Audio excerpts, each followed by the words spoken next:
Et pour cette édition, nous retrouvons, j'allais dire toute l'équipe, mais presque, et surtout notre invité du jour, Hilaire Bouillet, le président de Génération Z. Bonjour et merci d'être avec nous. Bonjour Liselotte et bonjour à tous les auditeurs de Radio Courtoisie. Bonjour Alexandre et bonjour Adèle.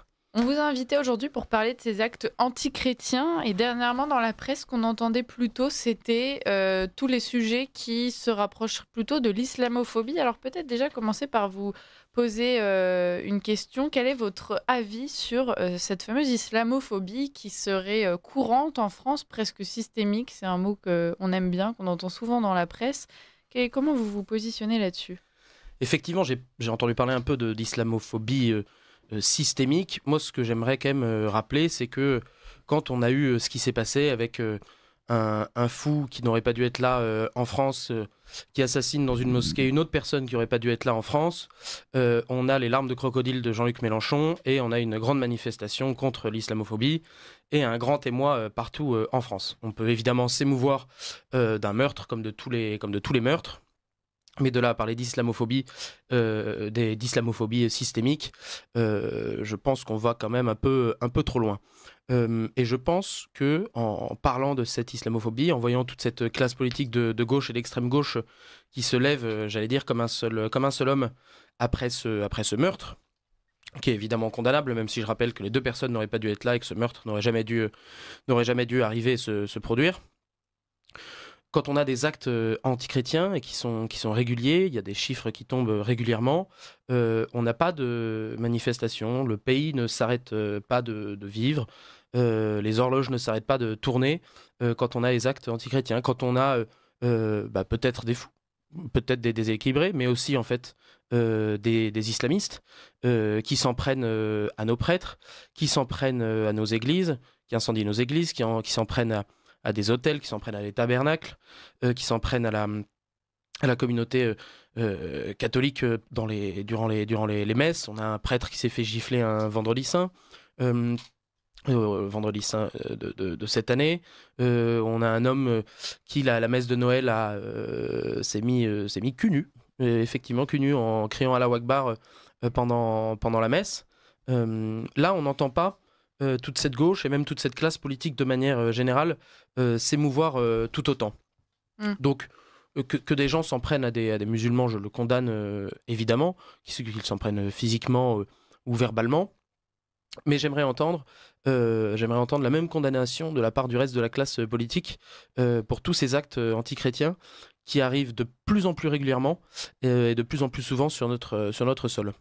On va écouter les propos de Manon Aubry à ce propos. Que répond Bruno Retailleau à ces gens qui ont peur de vivre leur religion? De là à parler, comme vous le faites à LFI, d'islamophobie d'État, vous êtes un peu dans la surenchère, non? Il y a une multiplication des actes islamophobes dans notre pays. De nouveau, la responsabilité d'un gouvernement est d'y apporter des réponses plutôt que d'attiser. Il y a des actes christianophobes contre lesquels on n'a pas beaucoup entendu LFI. Il y a des actes... le père Hamel, est-ce que... Vous avez raison, le père Hamel, on s'en est pris à lui à cause de sa religion et c'est le seul acte à l'encontre d'un croyant catholique depuis la guerre de Vendée. Voilà, donc... Votre avis, Hilaire Bouillet, le seul acte contre un catholique depuis la guerre de Vendée, selon Manon Aubry? J'aimerais rappeler l'assassinat de Simone, de Nadine et de Vincent par un islamiste dans la basilique Notre-Dame de l'Assomption à Nice. Je pense que je peux déjà contrecarrer les puissants arguments de Manon Aubry. Les puissants arguments de Manon Aubry qui, encore une fois, et on n'est pas très étonné, brille par sa stupidité. Ou sa mauvaise foi. Ou les deux. Je pense que c'est un subtil mélange des deux. Mais au-delà de ça, c'est intéressant qu'elle parle déjà de la guerre de Vendée. Donc elle reconnaît qu'il y a eu une répression contre les Chouans et contre les Vendéens et contre les catholiques déjà à cette époque. Donc c'est déjà une première avancée qu'elle reconnaisse le génocide vendéen. Donc je félicite et je remercie Manon Aubry pour cette prise de position courageuse. Et donc c'est ce que je disais dans mon avant-propos. Elle continue de nous étonner. Au-delà de ça, effectivement, depuis la Révolution française, les actes antichrétiens en fait ont été banalisés. On peut rappeler aussi le martyre de certains prêtres durant la Commune. En fait, depuis la Révolution française, s'en prendre aux chrétiens, je pense que ça a été malheureusement, évidemment, bien trop normalisé. Et donc ça continue aujourd'hui. Et ça continue notamment avec tous les actes que j'ai pu décrire dans mon introduction, tous les actes de vandalisme et toutes les attaques de biens et de personnes liées à la foi catholique. Ça, c'est qu'on pourrait parler des événements dramatiques comme des gens qui meurent. On a un prêtre qui a été assassiné, par exemple, dans les Vosges récemment. Oui. Il y a aussi tous ces actes d'intimidation, mais qui sont tout aussi choquants. Des islamistes qui rentrent dans des églises avec des couteaux, qui crient Allah Akbar, qui vont réciter le Coran sur des autels, qui menacent des paroissiens, qui giflent des prêtres. Il y a tout ce travail d'intimidation aussi. Bien sûr, moi j'ai le souvenir aussi de cet influenceur, que je qualifierais plus d'islamiste que d'influenceur, qui effectivement lit, répète, annonce, je ne sais pas trop comment on peut le dire, le Coran dans une église en se filmant, et quand des fidèles, je crois que c'est une dame qui vient le voir, entre guillemets, gentiment, pour lui dire d'arrêter, et que personne ne ferait ça dans une mosquée ou dans une synagogue, parce que c'est pas le sujet. Celui-ci s'en prend à elle, et c'est l'influence islamiste qui gagne ou qui tente de gagner du terrain au quotidien. Mais pour vous, est-ce que c'est plutôt une manifestation d'une vraie haine contre les chrétiens et contre le christianisme en soi de la part de certains musulmans radicaux, ou alors est-ce que c'est plutôt simplement une facette d'un rejet de la France, d'un rejet de ceux qui ne sont pas descendants d'immigrés? Est-ce que c'est plutôt quelque chose de religieux ou de communautaire pour vous? En fait, il y a plusieurs choses, parce qu'il y a aussi une certaine déchristianisation de la France. Nos églises ne sont plus du tout aussi pleines qu'à une certaine époque. Il y a toute une série de pertes de valeurs et de repères, plutôt, qui fait que, effectivement, il y a cette menace islamiste et ces islamistes qui menacent les chrétiens en France. Ça, c'est une chose. Mais on a aussi ce qu'on peut appeler des fous, des déséquilibrés, et qui s'en prennent gratuitement à des églises, mais parce qu'ils ont plus de repères, plus de sens moral, ils ne savent même pas ce que ça veut dire, et c'est assez triste ce que je vais vous dire, mais qu'ils peuvent faire ça pour tuer le temps, en fait. Donc il y a un peu ces deux facettes. J'allais vous interroger sur le profil des gens qui commettent ces actes, parce que c'est vrai qu'il y a un tabou aussi, probablement en raison de ça, c'est que qu'on le veuille ou non, la plupart du temps, c'est commis par des individus qui sont à minima d'origine migrée, et encore, si on a de la chance et qu'ils sont désormais considérés français par leurs papiers, ou que leurs parents sont là ou leurs grands-parents sont là depuis longtemps. Il y a aussi plein de cas où d'ailleurs ils sont arrivés quelques années avant, ils n'auraient même pas le droit d'être en France. Ah, mais tout à fait d'accord avec vous, chère Liselotte. Ça dénote aussi, au-delà d'une haine anti-chrétienne, d'une haine de la France. Je rappelle quand même à nos auditeurs, mais qui n'ont pas besoin de mon rappel, que la France est la fille aînée de l'Église, que les racines judéo-chrétiennes de la France existent, sont bien là. Et donc, quand on va abîmer une église, quand on va incendier une église, ou quand on va intimider un prêtre ou des fidèles, c'est évidemment aussi la France éternelle qu'on va attaquer. Oui, concrètement, en fait, c'est ce qui est assez étonnant, c'est qu'on se demande finalement si c'est par une radicalisation islamique, une haine religieuse d'une religion contre une autre, qu'il y a cette opposition, ou en fait, si c'est parce que ces gens-là associent une église à quelque chose de français. C'est bête, mais ça fait partie de notre paysage, etc. En miroir, il y a aussi on parlait d'islamophobie tout à l'heure. Est-ce que, justement, vous, à Reconquête, vous défendez l'emploi du terme francocide, notamment. Est-ce que le francocide, c'est pas un petit peu le miroir zémourien, on va dire, de l'islamophobie, question évidemment un petit peu...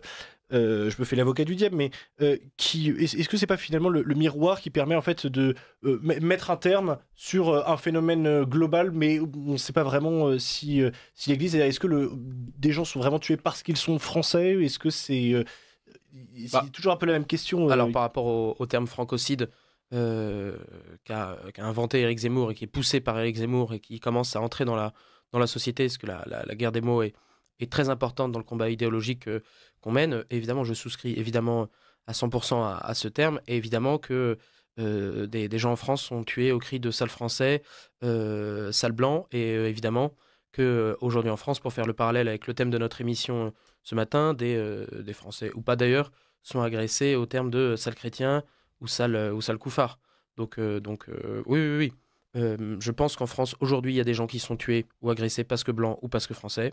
Et je pense qu'aujourd'hui, en France, il y a des gens qui sont agressés parce que chrétiens ou parce que étant dans une église ou parce que étant représentant de l'église, prêtre, sœur, etc. Que pensez-vous de la réaction de la communauté chrétienne, donc particulièrement catholique en France ? Quelle réaction de la part du précédent pape, par exemple ? Il est resté assez silencieux. Aujourd'hui, il y a certaines personnes qui expliquent que voilà, peut-être qu'aussi que la communauté catholique devrait porter ce problème, devrait s'indigner, devrait le remonter. Il y a une forme de pudeur. Bien sûr. Alors, tout d'abord, la religion catholique est une religion de paix, une religion dans laquelle les croyants et les fidèles aspirent à vivre dans la paix. Pour vivre dans la paix, il faut que ce soit possible. Et pour que ce soit possible, il faut que les catholiques réagissent et ne se laissent pas faire. Si on veut vivre notre religion de paix dans la paix, il faut pouvoir réagir. Par rapport à notre défunt pape François, je vous avoue que je n'ai pas forcément suivi ses réactions ou ses non-réactions par rapport à ces agressions, mais moi je ne peux que me réjouir quand l'Église et ses représentants, nos évêques, nos cardinaux et notre pape réagissent à tous ces actes antichrétiens. Il faut que nous puissions vivre cette religion, notre religion, dans la paix. Et alors, maintenant que nous avons dressé le constat, passons peut-être aux solutions. Hilaire Bouillet, vous étiez ce week-end à Milan pour le sommet de la remigration. Alors, le Remigration Summit pour les... Quel anglais remarquable. Ouais, exactement, merci. Mais d'ailleurs, vous avez tenu un grand discours en anglais, dont vous étiez assez fier, vous me le confiez hors antenne. Assez fier du fond, je vous le confirme. Mais effectivement, j'ai tenu le premier discours en anglais de ma vie. Et comme vous l'aurez remarqué, quand je suis très sympathiquement invité chez vous, chez Radio Courtoisie, je ne parle qu'en français, pour des raisons assez techniques évidentes. Donc je ne sais pas encore si la vidéo de mon discours sera disponible, mais je vous la transmettrai dès que possible. Pour revenir sur le fond, ma présence à ce premier sommet de la remigration était assez logique. En 2022, Éric Zemmour a proposé un ministère de la remigration. Donc ma présence à ce sommet était assez naturelle. Ce qui m'a d'ailleurs assez amusé quand il y avait toute la presse italienne qui était présente et de la presse internationale qui était présente à ce sommet.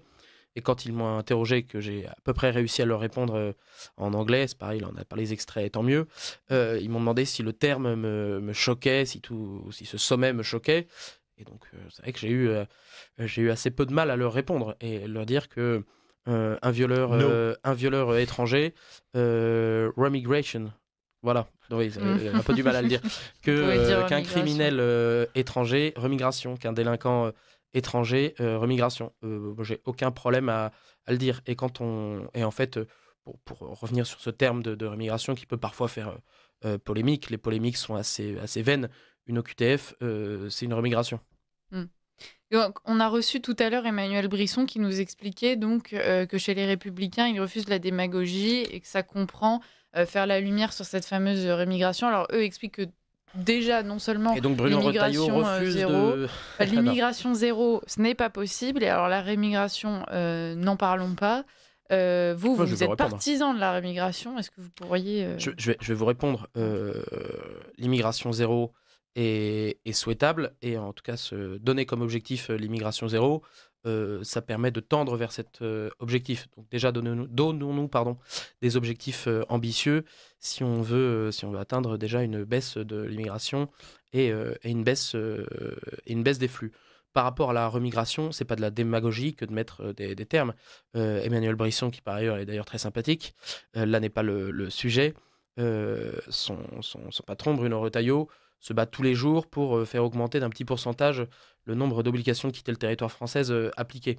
Mais une obligation de quitter le territoire français, c'est une remigration. Une OQTF, c'est un billet d'avion. Remigration, billet d'avion, OQTF, tout ça, c'est du pareil au même. Donc c'est pas de la démagogie que de mettre un mot sur les mots. Et alors justement, merci pour cette magnifique formule, encore une fois, Hilaire Bouillet, mais Plaisir. qu'est-ce que je voulais, à ce sommet de la remigration, quelque part, vous avez effectivement tenu votre discours, mais globalement, qu'est-ce qui s'était dit, qu'est-ce qui s'est dit là-bas, qu'est-ce que vous en avez retiré? Est-ce que finalement vous avez noué des contacts? Alors vous me disiez aussi hors antenne que les personnes qui étaient présentes étaient partagées entre des membres de partis politiques et des militants, disons... Les activistes. Des activistes, exactement. Ouais. Concrètement, quelle était l'ambiance générale? Est-ce que vous sentez qu'il y a qu'on sent un mouvement en Europe? C'est ce qu'on entend souvent aussi. Concrètement, est-ce que c'est une idée qui a vraiment traversé les frontières dans toute l'Europe? Bah, écoutez, effectivement, ce qui était assez intéressant, c'est que la quasi-totalité des pays européens étaient représentés. Donc effectivement, j'ai pu nouer des contacts avec des partis qui nous sont déjà alliés ou des partis qui sont alliés à notre cause. Donc c'était déjà très intéressant de savoir comment eux, dans leur pays, défendaient leur pays, notamment sur des questions d'immigration, des questions d'identité, sur des questions de wokisme et sur toutes ces questions idéologiques. Les discours, en fait, ils s'étaient partagés un peu en deux.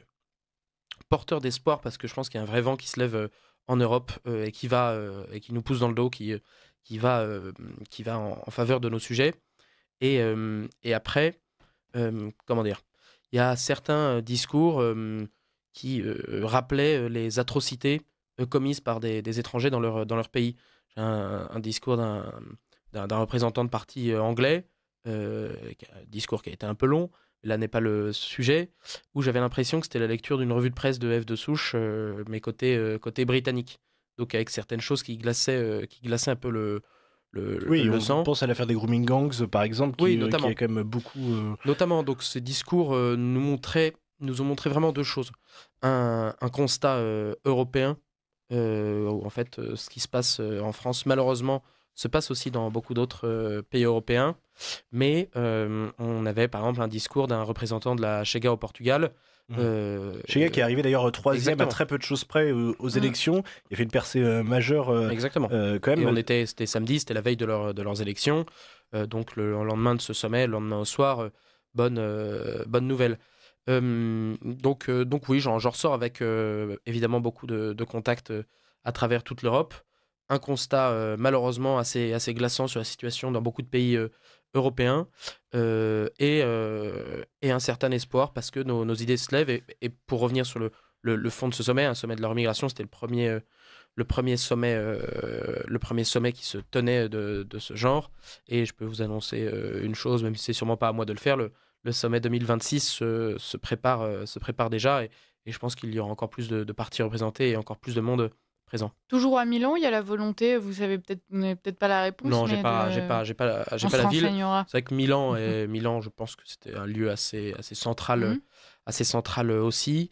Mais c'est vrai que ça reste compliqué encore d'organiser ce genre d'événement parce qu'il y a eu plusieurs annulations de lieux la salle, oui. Oui, la salle, effectivement, qui a changé une ou deux fois. Ça s'est tenu le matin au lieu de l'après-midi. Il y a eu quelques contraintes logistiques auxquelles on s'est adapté, bien sûr. Mais... Contraintes militantes aussi. Gros regroupement de militants antifascistes. Il y avait 1000 antifas à Milan.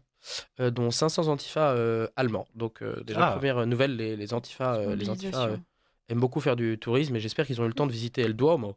Je suis un peu meilleur en italien. El Duomo et la Galleria del Duomo à côté. Parce Ilario, si, sono Ilario. Parce que moi j'ai eu l'occasion de le faire et en tout cas je vous recommande de visiter cette place magnifique. Mais malheureusement on n'a pas eu la chance de croiser les antifas. Mais on les embrasse en tout cas. Et juste pour venir un petit peu, je suis désolé de sortir un peu du thème du tourisme qui vous passionne, Hilaire Bouillet, on n'en doute pas. On ne vous pose pas les questions sur les différentes variétés de spritz et de Negroni présentes sur place, mais on ne doute pas que vous avez une certaine expertise sur le sujet. Simplement, quelque chose qu'on remarque généralement dans ces sommets européens, c'est que la France est généralement prise comme l'exemple de ce qu'il ne faut pas faire.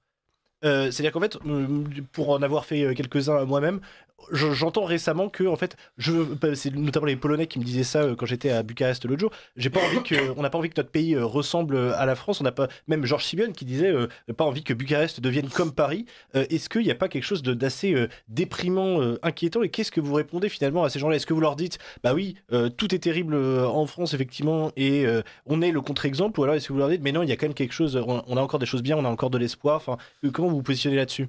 Je vais pas être aussi manichéen que vous en disant tout est terrible en France, ne venez jamais, c'est horrible. Mais ce qui est sûr, c'est qu'en France, et nous même d'ailleurs en tant que Français, il y a quelque chose de très frustrant de se dire qu'on se fait toujours marcher dessus. Quand on veut raccompagner un étranger à la frontière, l'étranger a plus de droits qu'il use et abuse avec la complicité de certains avocats. Et donc il finit par pouvoir rester sur notre sol. En fait, en France, dès qu'on veut agir, on a le Conseil d'État, on a le Conseil constitutionnel. En fait, on s'est mis nous-mêmes des bâtons dans les roues qui nous empêchent d'agir. Donc, par rapport à tous ces volets-là, que certains autres de nos voisins et amis européens n'aient pas envie de nous ressembler là-dessus parce que on ne peut pas agir, c'est un constat qui est largement partagé, et notamment, on parlait tout à l'heure de Bruno Retailleau, que je félicite pour sa victoire, mais au-delà de ça, c'est pas qu'il ne veut pas faire appliquer toutes les OQTF, c'est pour certaines choses, il ne le peut pas. Et c'est là où je ne lui tombe pas dessus à bras raccourcis, parce que je pense qu'il fait le maximum, mais de fait, il n'a pas de majorité, il n'y a pas de loi qui peut faire passer, il est bloqué, et moi je pense qu'il devrait démissionner d'ailleurs, parce qu'il se fait marcher dessus, et il perd des plumes. Notamment sur le dossier algérien, bien sûr. Et sur le dossier algérien, où il avait mis ça sur la table. Il avait dit, si ça ne bouge pas, je démissionne, et il n'a pas démissionné. Oui, mais il a changé d'avis en disant que ça ferait trop plaisir aux Algériens qu'il démissionne. Alors il reste. Donc, décidément... si on se fixe que sur l'humeur des Algériens, malheureusement, on n'avance pas trop. Mais donc oui, que certains autres pays n'envient pas la frustration qui peut être la nôtre de notre empêchement à agir. Oui, je le comprends tout à fait. Mais je peux aussi vous certifier qu'ils étaient ravis d'avoir un Français, qu'ils étaient ravis d'avoir un parti politique français présent à Milan, le parti politique Reconquête, et ils m'ont salué et pour mon discours et la qualité de votre accent, bien sûr, de mon accent très Frenchy, et non, ils étaient ravis de voir que la France était là, et effectivement, ce qui est très intéressant aussi quand on rencontre nombre d'amis européens, qui sont très attachés à leur civilisation, c'est que quand on leur parle d'Éric Zemmour, il est unanimement connu, reconnu et apprécié, notamment pour ses prises de position que je pourrais presque qualifier d'avant-gardistes. Précisément parce que aujourd'hui on est face à un terme qui s'est imposé. Rémigration, c'est comme le terme de grand remplacement. C'est un terme qui fait débat alors qu'avant c'était même pas admis. Donc vous avez espoir pour la suite? J'ai espoir parce que la France est de plus en plus à droite. Grâce à certains médias, notamment comme Radio Courtoisie, je pense que de plus en plus de Français ouvrent les yeux sur ce qu'il se passe dans notre pays.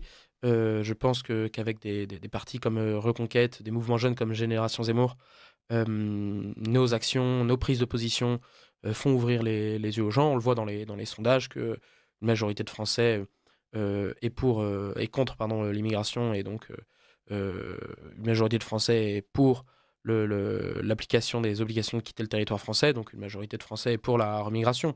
Imposer le terme, ça prendra un peu de temps, et moi je suis ravi d'avoir pu participer à ce que ce terme s'impose en l'expliquant très simplement ce matin chez Ligne Droite. Remigration égale application des OQTF égale billet d'avion. Donc c'est quelque chose d'assez simple, et je pense que cette bataille des idées se gagne en expliquant les termes et en les poussant au maximum. Et puis il faudrait qu'on soit aussi de moins en moins frileux à appliquer les OQTF, et peut-être qu'on assouplisse justement les raisons pour lesquelles on serait en droit de les fixer, comme par exemple... Commençons par toutes les appliquer, déjà ce sera déjà bien. Step by step. Mais il y a plein de choses à faire. Décidément. Il y a un beau chantier, c'est génial, Hilaire Bouillet, vous avez plein de boulot devant vous. Merci. Oui, j'ai de quoi faire. Merci d'avoir été avec nous ce matin, et merci pour votre